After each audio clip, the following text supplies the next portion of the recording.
Our final destinations in Hampi were the Queen's Bath and the Virupaksha temple. The Queen's Bath in Hampi is a colossal bath that exemplifies the architectural excellence prevalent during the days of the Vijayanagara Empire. It is located close to the entrance of the royal enclosure in Hampi. The Queen's Bath impresses visitors even today, more than 500 years after it was built. It is believed to be constructed by Achyutaraya for the women of the royal family of Vijayanagara. Though named as the Queen's Bath, it was in all probability used as the private bathing chamber of the king and his queens. It is also believed that the lavish bath was a royal pleasure complex. This belief is due to the location of the bath, which is outside the royal enclosure. The Queen's Bath is an elaborate structure with a simple exterior and an ornate interior. Built in the Indo-Islamic style of architecture, this striking enclosed space is designed to be unique than any other private or public bath in Hampi. It is a rectangular building and the structure has an area of 30 square meters. A large sunken bath constructed in the center of the structure has an area of 15 square meters and a depth of 1.8 meters.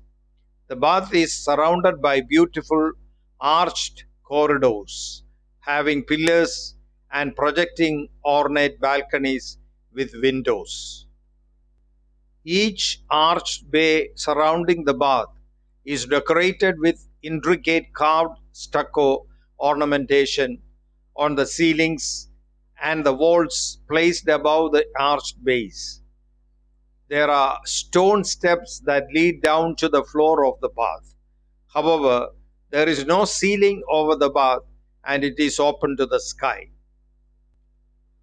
Like other public baths in Hampi, the Queen's Bath is also connected to an aqueduct for fresh water supply. The building has a moat surrounding it on all sides. There is a bridge to cross the moat and reach the bath. It is believed that the moat was designed to prevent anyone from entering the building while the bath was in use.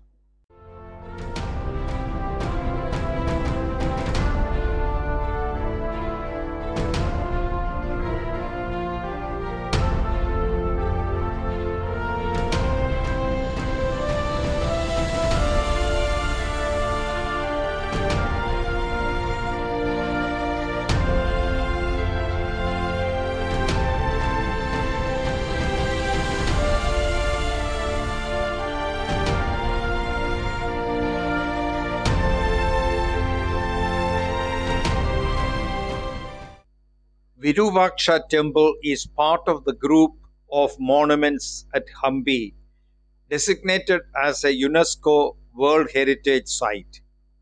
The temple is dedicated to Sri Virupaksha. Hampi, capital of the Vijayanagara Empire, sits on the banks of the Tungabhadra river, which is also known as Pamba river. Virupaksha temple is the main center of pilgrimage at Hampi and has been considered the most sacred sanctuary over the centuries. It is intact among the surrounding ruins and is still used in worship. The temple is dedicated to Bodhisattva Avalokiteshvara, known here as Virupaksha or Pambabadi, as the consort of the local goddess Pamba Devi, who is associated with the Tungabhadra river. The temple's history is uninterrupted from about the 7th century. The Virupaksha Pamba sanctuary existed well before the Vijayanagara capital was located here. Inscriptions referring to Shiva date back to the 9th and 10th centuries. What started as a small shrine grew into a large complex under the Vijayanagara rulers.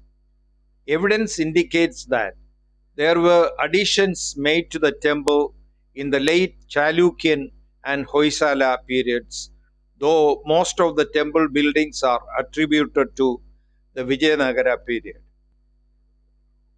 The huge temple complex was built by Lakhana Dandesha, a chieftain under King Devaraya II, also known as Prouda Devaraya of the Vijayanagara Empire.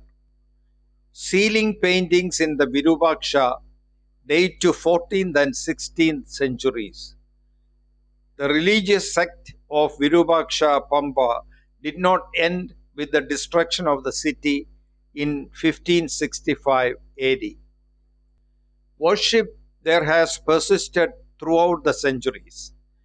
At the beginning of the 19th century, there were major renovations and additions, which included restoring some of the broken towers of the north and east Gopura. This temple is the only well preserved and maintained temple in Hampi till date. The other numerous temples here were destroyed by the Bahmani Sultanate. At present, the main temple consists of a sanctum, three antechambers, a pillared hall, and an open pillared hall. It is decorated with delicately carved pillars. A pillared cloister, entrance gateways, courtyards, smaller shrines, and other structures surround the temple.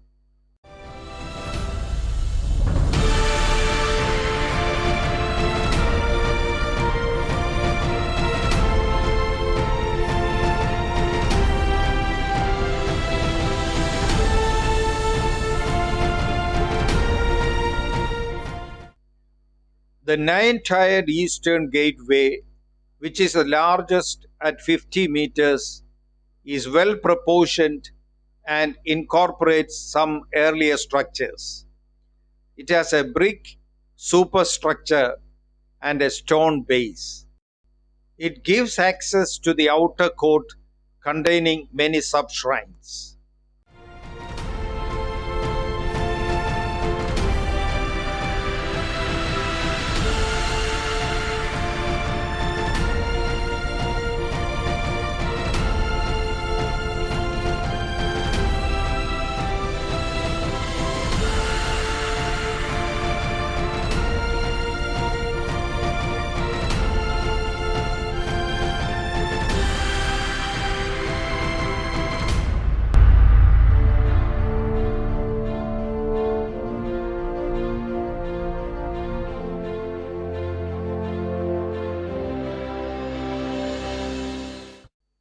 In this dark room, there is a small hall on the eastern wall, and on the opposite wall, the inverted image of the big eastern tower can be seen.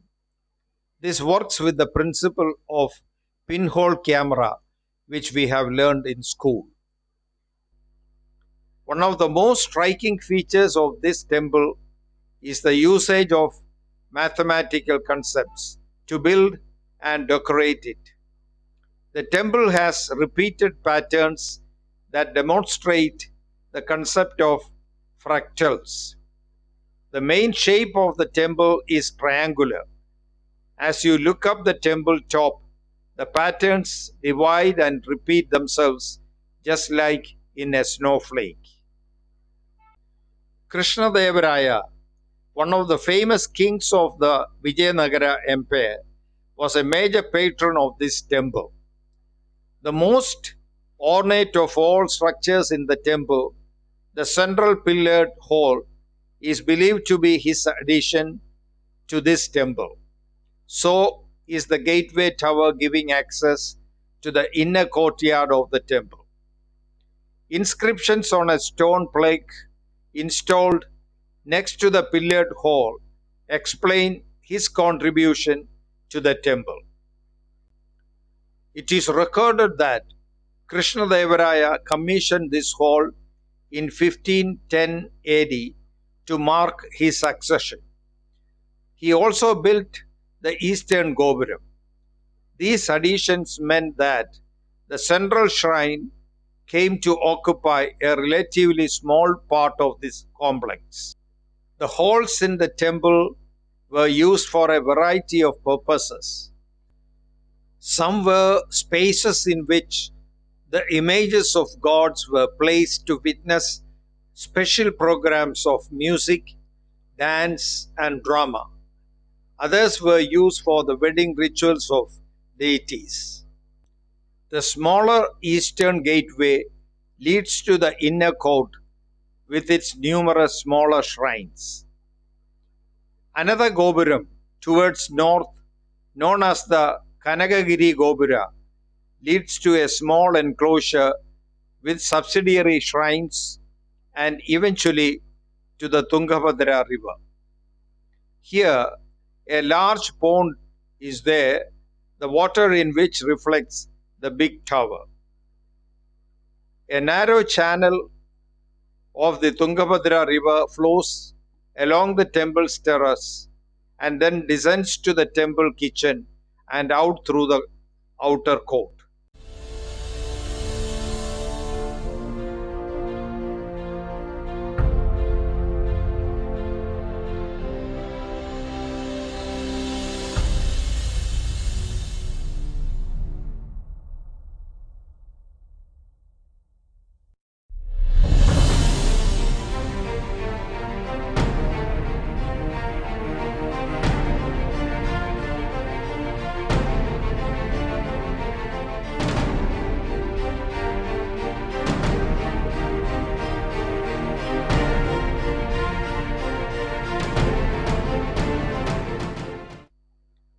The temple continues to prosper and attracts huge crowds for the betrothal and wedding festivities of Virupaksha and Pamba in December.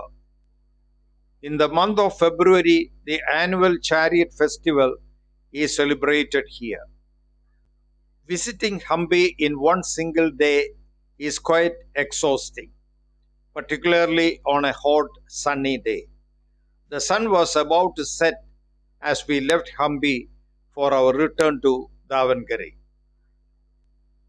Many people have asked about how to reach Hampi. The nearest airport is Bellary at a distance of 64 kilometers. Hospet Junction at a distance of 10 kilometers is the nearest railway station. Hampi is well connected by road from a number of towns and cities of Karnataka with lot of buses plying between them. Private vehicles are also available from big cities like Bengaluru or Mysuru.